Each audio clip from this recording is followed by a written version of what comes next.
My uncle left his entire fortune to whoever could solve his riddle, so our family turned savage. Uncle Garrett was the black sheep who'd made millions in tech before anyone knew what cryptocurrency was. While the rest of us scraped by working dead-end jobs and maxing out credit cards, he lived in a sprawling mansion with 7 bedrooms, a wine cellar worth more than most people's houses, and a garage full of cars that cost more than my annual salary. When he died suddenly at 52 from a heart attack, we all secretly expected his fortune to go to some obscure charity. His final middle finger to the family who'd treated him like a pariah for decades. Instead, his lawyer called us all to his office and read the strangest will any of us had ever heard. To my greedy relatives who only called when they needed money or wanted to complain about their pathetic lives, I'm giving you one chance to prove you're worth more than the sum of your failures. Solve my riddle, claim everything I've built, fail, and it all burns in a magnificent bonfire while you watch from the street. The riddle was printed on expensive letterhead, sealed in individual envelopes for each family member. Where shadows dance but cast no light, where silence screams throughout the night, where memory lives but time stands still, find the key to my last will. At first, we actually worked together like a real family. My Aunt Patricia suggested his old photography darkroom,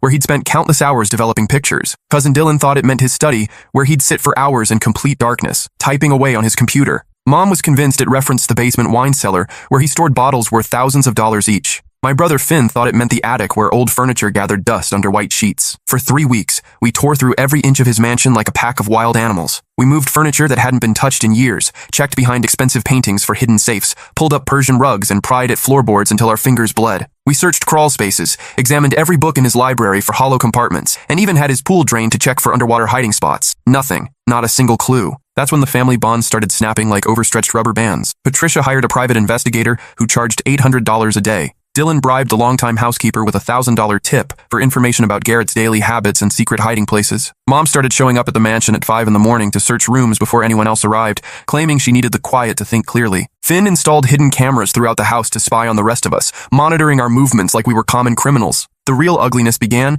when Patricia found something she wasn't supposed to find. She was searching Garrett's master bedroom for the 100th time when she discovered a loose floorboard hidden under his massive antique bed. Beneath it was a metal lockbox containing old photographs and what appeared to be a second riddle written in Garrett's distinctive handwriting. But instead of calling the rest of us immediately like we'd all agreed to do, she slipped it into her designer purse and pretended she'd found nothing. Unfortunately for Patricia, Finn's surveillance cameras caught everything in perfect high-definition detail. The next morning, he confronted her in front of the whole family gathered in Garrett's kitchen. Patricia denied stealing anything until Finn played the footage on his laptop, and we all watched her face go from confident to guilty to desperate in the span of 30 seconds. "Give it back right now," Mom demanded, her voice shaking with barely controlled rage. "I found it fair and square," Patricia shot back. "Possession is 9/10 of the law." That's when Dylan completely lost control and grabbed her $1,000 purse, dumping everything onto the marble kitchen floor. The metal box crashed open with a sound like breaking bones, scattering photographs and papers everywhere. There were ancient Polaroids of places I didn't immediately recognize, a tarnished key that looked like it belonged to something important, and a handwritten note that made my blood turn to ice water in my veins. "Only one of you actually deserves this fortune. The rest of you deserve what's coming to you."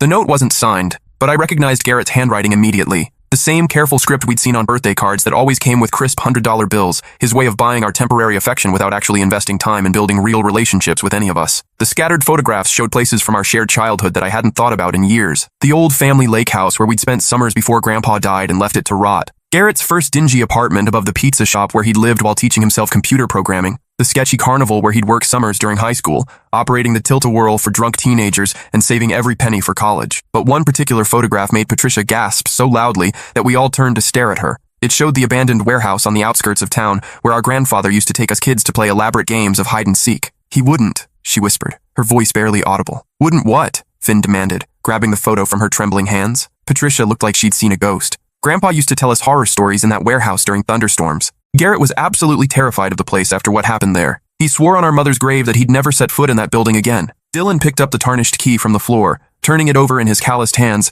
and examining the scratches along its surface. "This isn't for any safety deposit box I've ever seen. Look at these wear marks. This key's been used recently and often." The warehouse was exactly 43 minutes outside town according to my GPS, sitting on 15 acres of worthless swampland that had been in our family for 3 generations. We'd all crammed into Finn's oversized SUV like we were kids again, but the tension was so thick I could barely breathe. Nobody spoke during the entire drive except to give directions, but I caught Mom constantly checking her phone, probably texting her latest boyfriend Randy about the potential inheritance and what it would mean for their upcoming wedding. When we finally arrived, the warehouse looked exactly like I remembered from childhood visits: rusted metal siding that had turned orange-brown from decades of weather, broken windows that had never been repaired, and that distinctive smell of decay and stagnant water that seemed to cling to everything within a quarter-mile radius. The only thing different was the heavy-duty padlock on the front door. which looked expensive and recently installed. Dylan's key fit the lock perfectly, turning with a satisfying click that echoed across the empty parking lot. Inside, our flashlights revealed something that should have been impossible. The warehouse had been completely renovated from top to bottom. The concrete floors were spotless and painted a clean white.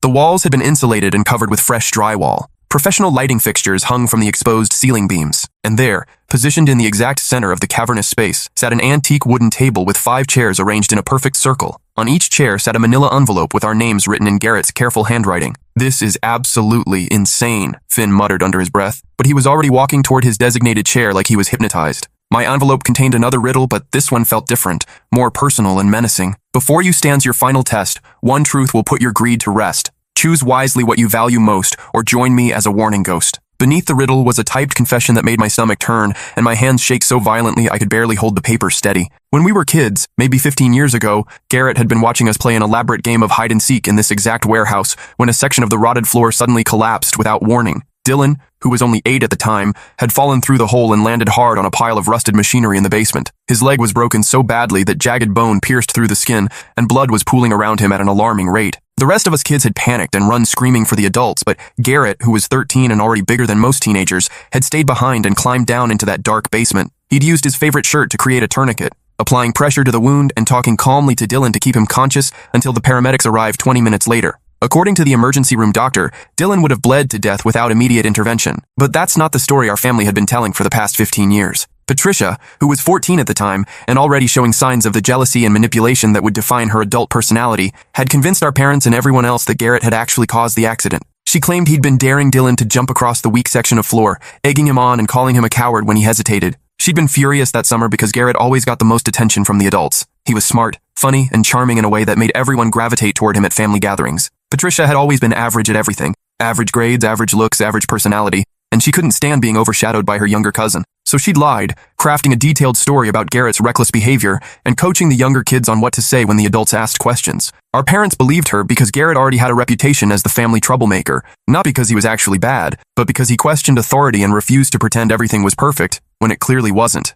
He'd spent the next 15 years being treated like a dangerous criminal for saving Dylan's life. I looked around the table at my family members, watching their faces as they read their own versions of the truth. Dylan was staring at his envelope with growing horror, his mouth hanging open as memories from that day began surfacing. Mom had gone completely pale and was gripping her chair so tightly her knuckles had turned white. Finn looked confused and overwhelmed. He'd been too young to remember the incident clearly, but old enough to absorb the family narrative about Garrett being dangerous. Patricia was crying silently, mascara streaming down her cheeks in black rivers. "I was just a kid," she sobbed, her voice breaking. "I didn't understand what it would mean. I didn't know it would follow him for the rest of his life." "You destroyed his relationship with our parents," Dylan said quietly, his voice filled with a pain I'd never heard before. "He tried to tell them the truth, begged them to listen, but they'd already decided he was lying. They chose to believe you instead of investigating what actually happened. That's when I noticed the cameras. 4 professional-grade security cameras positioned in each corner of the warehouse, their small red recording lights blinking steadily in the shadows. We were being filmed and had been since the moment we walked through the door. A voice suddenly echoed from hidden speakers mounted throughout the building.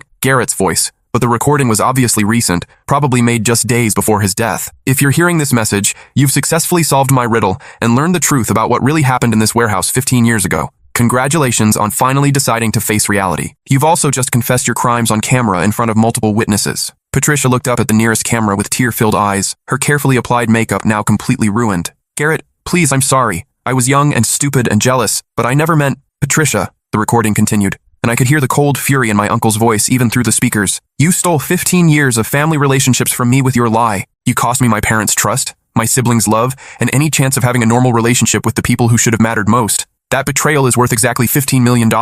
Multiple screens mounted on the walls suddenly lit up, displaying legal documents in Garrett's distinctive filing system. Patricia's name appeared as the sole beneficiary of his primary estate, but there were conditions listed in small print that made her face go even whiter. "The money comes with strings attached, dear cousin. You have exactly 1 year to publicly confess your lie to every person you told it to, starting with our parents' graves. You'll establish a foundation for falsely accused children, and you'll spend the rest of your life trying to undo the damage you caused. Fail to meet any of these conditions, and the money goes to charity while your confession video gets uploaded to every social media platform on Earth." Finn jumped up so violently that his chair toppled backward and crashed to the floor. "This is complete bullshit. Patricia lied, not the rest of us. Why should we be punished for something she did? But you never questioned it, did you?" the recording replied, as if Garrett had anticipated this exact reaction and prepared a response. 17 years have passed, and none of you ever bothered to ask Dylan what he actually remembered from that day. You just accepted that your brother was a monster because it was easier than admitting you might have been wrong. Dylan's envelope contained different documents entirely. A trust fund worth $2 million,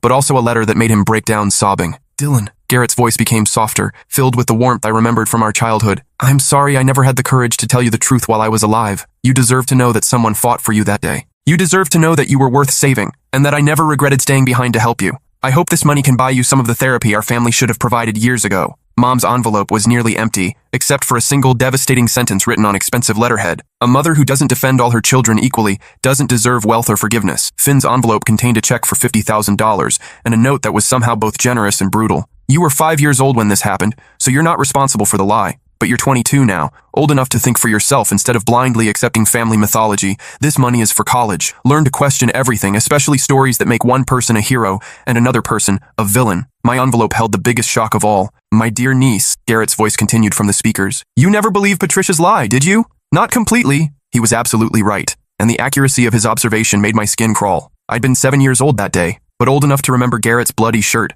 and how gentle he'd been with Dylan while we waited for the ambulance. I'd also been old enough to notice the inconsistencies in Patricia's story when she told it to the adults later. I watched you struggle with that secret for years during family gatherings. I saw how it ate at you, especially during holiday dinners when someone would inevitably bring up the warehouse incident and paint me as the villain. You tried to tell your mother the truth once when you were 12, but she shushed you and told you not to contradict Patricia. My envelope contained legal documents making me the executor of a separate trust fund, $3 million designated specifically for truth-tellers who find their courage too late but still choose to do the right thing. The cameras recording this conversation will automatically upload the footage to every family member's social media accounts in exactly 1 hour, Garrett's voice announced with mechanical precision. The video will be tagged with everyone's real names and employers. Unless someone takes full responsibility for what really happened that day, your confessions will become public knowledge. Patricia looked around the table desperately, her eyes wild with panic. I'll tell everyone the truth. I'll post on Facebook. I'll call everyone we know. I'll fix this somehow. 17 years too late, Dylan said quietly, but there was something like forgiveness in his voice. That's when Mom surprised us all by doing something I'd never seen her do in my entire life. She took responsibility for her own failures. No, she said, standing up slowly and walking to the center of the room. I need to take responsibility too. She positioned herself directly in front of the largest camera and looked straight into the lens with more dignity than I'd ever seen her possess. My name is Rebecca Thorne, and I failed my son in the worst possible way. When Patricia told us that Garrett caused Dylan's accident, I should have investigated further. I should have asked more questions. I should have listened to Garrett's side of the story with an open mind, instead of immediately assuming he was lying. Her voice broke, but she continued. Instead, I chose the easy story. I chose to believe that one of my sons was a hero who tried to help, and the other was a dangerous troublemaker who couldn't be trusted. I chose convenience over truth, and Garrett paid the price for my failure as a mother for the rest of his short life. The recording stopped abruptly. The cameras shut off with audible clicks. For several long minutes, the warehouse was completely silent except for the sound of Patricia's muffled sobbing and the distant hum of traffic on the highway. Then Finn started laughing. Not the sound of humor, but the kind of bitter, hollow laughter that comes when someone realizes their entire life has been built on lies and false assumptions. So what happens now? He asked, his voice cracking. Do we all just pretend this never happened and go back to our miserable lives?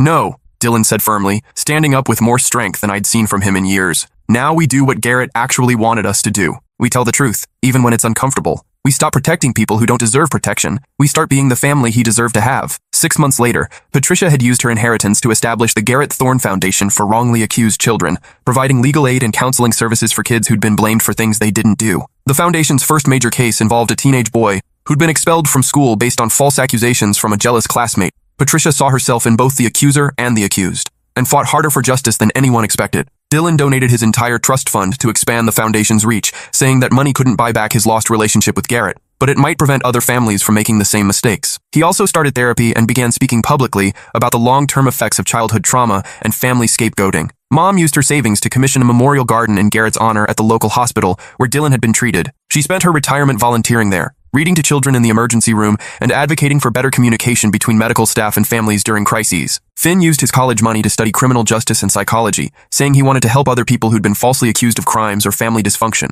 He wrote his senior thesis on the psychology of family scapegoating and how seemingly small lies can destroy relationships for generations. I kept my inheritance, but not for personal gain. Garrett's final document had been very specific about the conditions. The money came with the responsibility to spend my life telling true stories about families who'd learned to do better, to expose the kinds of toxic dynamics that had nearly destroyed our own family. That's why I'm sharing this story with you now, as publicly and honestly as possible. But the story doesn't end there. Last week, exactly 1 year after Garrett's death, I received a certified letter from a law firm in Seattle that I'd never heard of. Another uncle I'd never known existed, Garrett's half-brother from our grandfather's first marriage, had died and left very specific instructions for his will to be read only if I was present as a witness. The lawyer, a stern woman in her 60s, handed me a sealed envelope with my name written in handwriting that looked eerily similar to Garrett's. Inside was a photograph of Garrett and this mysterious uncle standing together and smiling in front of a building I didn't recognize. On the back, someone had written in careful script, "Some family secrets run deeper than others." The real riddle was never about money. It was about whether your generation would choose truth over comfort when it really mattered. Below that message was an address in Montana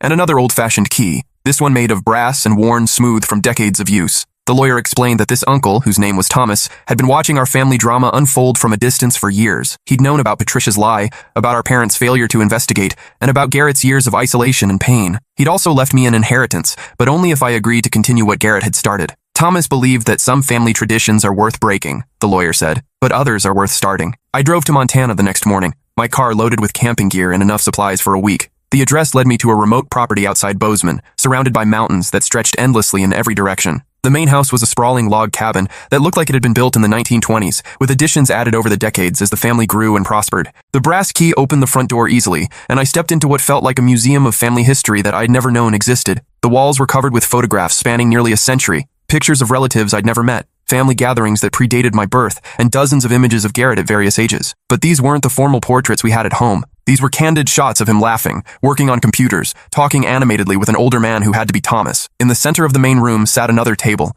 this one carved from a single piece of oak and polished to a mirror shine. On it was a leather-bound journal and a note in Thomas's handwriting. "If you're reading this, it means you chose truth over comfort when it mattered most. Garrett told me about your family's dynamics years ago. He also told me about you, how you were the only one who ever questioned Patricia's story, even as a child. He believed you had the strength to break the cycle." I opened the journal and found pages upon pages of family history that no one had ever shared with us. Thomas had been documenting our family's patterns of dysfunction for decades, tracking how lies and manipulation had been passed down through generations like genetic diseases. Our grandfather, the man we'd all remembered as a loving patriarch who told stories and took us on adventures, had actually been an alcoholic who'd abandoned his first wife and son when Thomas was only 3 years old. He'd reinvented himself completely, marrying our grandmother and creating a new family while pretending his previous life had never existed. The pattern repeated with our parents' generation. Our father had covered up a hit-and-run accident in college, letting an innocent classmate take the blame and serve 2 years in prison. Our mother had stolen money from her employer to pay for our house, then manipulated the company's accounting system to frame a coworker for the theft. Garrett had discovered these secrets during his teenage years, while helping our father with computer problems. He'd found hidden files containing evidence of both crimes, along with documentation showing how our parents had systematically destroyed the lives of innocent people to protect themselves. That's when everything about our family dynamics started making sense to me. Garrett hadn't been the family troublemaker because he was inherently bad. He'd been asking uncomfortable questions because he'd learned that our entire family foundation was built on lies and betrayal. Our parents had treated him like a threat because he represented the possibility that their carefully constructed facades might crumble. When Patricia lied about the warehouse incident, it gave them the perfect excuse to discredit him completely. They could dismiss anything he said about their past crimes as the ramblings of a dangerous child who couldn't be trusted. Thomas's journal contained copies of legal documents proving every allegation, police reports, court transcripts, medical records, employment files, all meticulously organized and verified. He'd spent decades building an airtight case against our parents and grandparents, waiting for the right moment to expose the truth, but he'd never acted on the information. "I was a coward," his final entry read. "I had the power to clear innocent people's names and bring justice to the victims of my family's crimes. Instead, I chose silence because confronting the truth would have meant losing the only family I had left, even if that family was built on foundations of lies." At the bottom of the journal was a phone number and an instruction. "Call this number if you're ready to finish what I should have started." I dialed the number with trembling hands. A woman answered on the first ring. "Ms. Thorne, I've been expecting your call. My name is Detective Rodriguez. I worked the case your Uncle Thomas contacted us about 15 years ago." She explained that Thomas had approached the police with his evidence shortly after Garrett's warehouse incident, hoping to provide context for the family dynamics that had led to Patricia's lie. But the statute of limitations had expired on both of our parents' crimes, making prosecution impossible. However, Detective Rodriguez continued, "The victims are still alive. The man who served time for your father's hit-and-run accident is now 63 and living in Oregon. The woman who was fired and prosecuted for your mother's embezzlement is 58 and struggling to make ends meet in a nursing home she can't afford." She gave me their contact information and Thomas's final request: use Garrett's foundation and my inheritance to provide restitution to the people our family had wronged. The conversations were the hardest I'd ever had in my life. Martin Espinoza, the man who'd served 2 years for our father's hit-and-run, cried when I called to explain what had really happened. He'd lost his scholarship, his fiancée, and his entire future because of a crime he didn't commit. He'd spent 40 years carrying the shame of something our father had done. I always wondered why your father was so kind to me after the trial, he said. He visited me in prison twice, brought me books, told me he was praying for my rehabilitation. I thought he was just a good Christian man trying to help a criminal find redemption. Our father had been visiting his victim to manage his own guilt, not out of genuine compassion. Louise Chen, the woman our mother had framed for embezzlement, had lost her career in accounting and never worked in finance again. She'd spent her savings on legal fees trying to prove her innocence, then worked minimum wage jobs for the rest of her life because no one would hire her with a criminal record. Your mother sent me a Christmas card every year for 20 years, Louise told me. She'd write little notes about how she was praying for my family and hoping I was finding peace. I kept them because I thought they meant someone still believed I was a good person. Our mother had been sending Christmas cards to the woman whose life she'd destroyed. Using Thomas's documentation and the Foundation's legal team, we were able to provide full restitution to both victims. Martin received enough money to buy a house and secure his retirement. Louise's criminal record was expunged, and she received compensation that covered her lost wages and pension contributions over 4 decades. But the most difficult part was yet to come. Thomas had left specific instructions for handling our parents' reactions to the revelations. They were both still alive, though our father was in early-stage dementia, and our mother was living in an assisted care facility after a stroke. I drove to the care facility with copies of all the evidence, knowing this conversation would destroy what little remained of our family relationships. Mom was sitting in her wheelchair by the window when I arrived, staring out at the garden with a blank expression that had become her default since the stroke. Her speech was limited, but her mind was still sharp enough to understand what I was showing her. I spread the documents across the table in front of her and watched her face change as she recognized her own handwriting on the forged accounting records. Martin, Louise, she whispered, the only 2 words she managed to speak during our entire conversation. I explained how Thomas had documented everything, how the victims had suffered for decades, and how we were using Garrett's foundation to provide restitution. I told her about the Christmas cards she'd sent to Louise, and how they'd been received by a woman who had no idea why her life had been destroyed. Mom started crying, not the gentle tears of an elderly woman, but the raw, devastating sobs of someone whose entire sense of self was crumbling. When I was finished explaining everything, she pulled a notebook from her bedside table and wrote a single sentence with her shaking left hand. Tell them I'm sorry. I left the care facility and drove straight to our father's memory care unit. Dad was in the common room, working on a jigsaw puzzle that he'd been assembling and disassembling for weeks without remembering that he'd done it before. When I showed him the police reports from his hit-and-run accident, something flickered in his eyes, a moment of clarity that pierced through the fog of dementia. Martin was a good kid, he said suddenly, his voice stronger than it had been in months. He didn't deserve what happened to him. For just a few minutes, my father remembered everything. He told me about the night of the accident, how he'd been drunk and driving home from a party when he'd hit Martin's bicycle. He'd panicked and driven away, then come back hours later pretending to be a witness who'd found the scene. I knew he was innocent, Dad said. I watched them arrest him and I said nothing. I visited him in prison because I thought if I was kind to him, somehow that would make it less evil. The clarity faded as quickly as it had come, and Dad went back to his puzzle, forgetting our conversation entirely. But I'd gotten what I came for. Confirmation that Thomas's evidence was accurate, and acknowledgement that our parents had knowingly destroyed innocent lives. Over the next 6 months, I worked with the Foundation's legal team to contact every person our family had ever wronged. Thomas's journal contained references to dozens of smaller incidents, co-workers who'd been fired based on false accusations,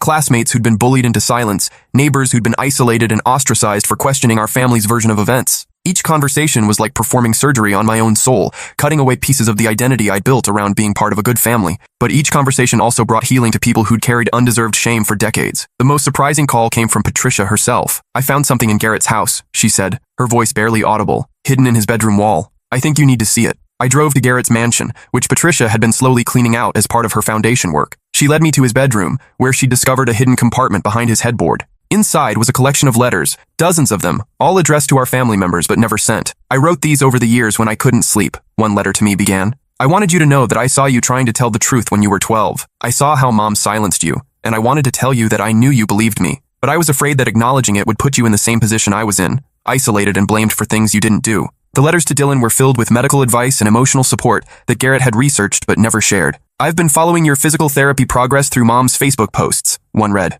I found some experimental treatments that might help with your chronic pain, but I didn't know how to contact you without causing more family drama. The most devastating letters were the ones addressed to our parents. I forgive you for choosing to believe Patricia's lie, he'd written to Mom. I understand that admitting you were wrong would have meant confronting your own capacity for poor judgment, but I need you to know that your choice to believe I was dangerous meant I grew up thinking I actually was dangerous. I spent 15 years afraid of my own capacity for violence because the people who should have known me best told me I was capable of hurting children. To Dad, I know about the hit-and-run accident and Mom's embezzlement. Uncle Thomas told me everything when I turned 18. I've spent my entire adult life wondering if I inherited your capacity for destroying innocent lives, or if I could choose to be different. I chose to be different, but that choice cost me my family. The final letter, dated just a week before his death, was addressed to all of us. I'm dying of a heart condition that probably could have been treated if I'd had a family support system encouraging me to seek medical care earlier. but I was so used to being seen as the family problem that I ignored my symptoms until it was too late. I don't blame you for my death, but I want you to understand that isolation kills people just as surely as any disease. I've set up the riddle and the warehouse revelation not to punish you,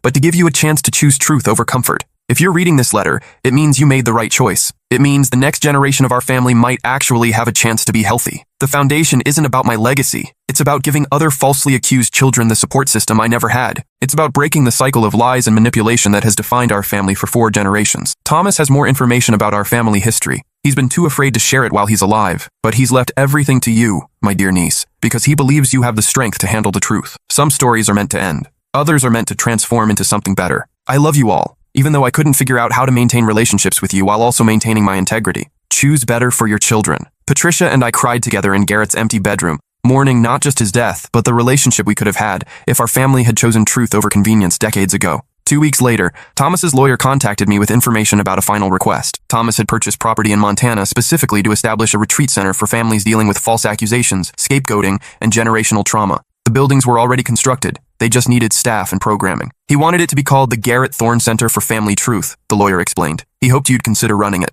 I moved to Montana 6 months ago. The center officially opened in January, offering week-long programs for families ready to confront their own patterns of dysfunction and deception. We provide therapy, mediation services, and legal advocacy for people trying to clear their names or repair relationships damaged by false accusations. Patricia visits every few months, bringing updates on the foundation's work and progress reports on the families we've helped. Dylan completed his psychology degree and joined our staff as a trauma counselor. Finn transferred to the University of Montana and helps with our legal advocacy program. Mom died peacefully in her sleep last winter. Her last words to the nursing staff were, "Tell Martin and Louise I'm sorry." We held a small memorial service and donated her remaining savings to the foundation. Dad's dementia has progressed to the point where he no longer recognizes any of us, but the memory care facility staff says he frequently talks about a boy named Martin and asks if anyone knows whether he's okay. The most recent development came just last month, when Detective Rodriguez called with news that shocked me. "We've had a breakthrough in the Louise Chen case," she said. "Your mother's former employer has agreed to issue a public apology and provide additional compensation. Apparently, your foundation's work has inspired other companies to review their old files for cases where employees might have been wrongly terminated." She paused.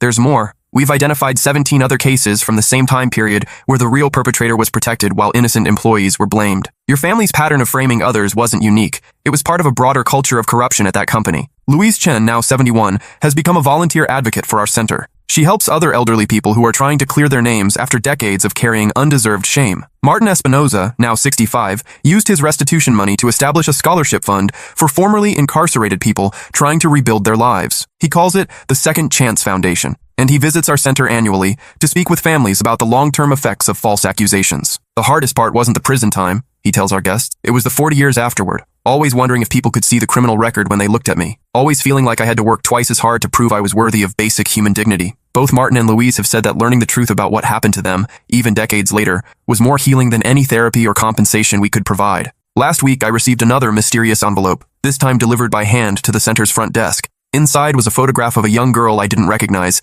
standing in front of a house that looked familiar but which I couldn't quite place. On the back was written, "Garrett had a daughter. Her name is Emma. She's 22 now, and she's been waiting her entire life to meet her family. She's also been waiting for someone to tell her the truth about why her father never contacted her." Below that was an address in Portland and a phone number. "I'm driving to Portland tomorrow morning. Some family stories never really end. They just reveal new chapters when you're finally ready to handle the truth." Emma answered the phone on the first ring, as if she'd been waiting by it for years. "Is this about my father?" she asked before I could introduce myself. "Yes," I said. "I'm your cousin, and I have a lot to tell you. The cycle of secrets ends with my generation. The cycle of truth begins with hers.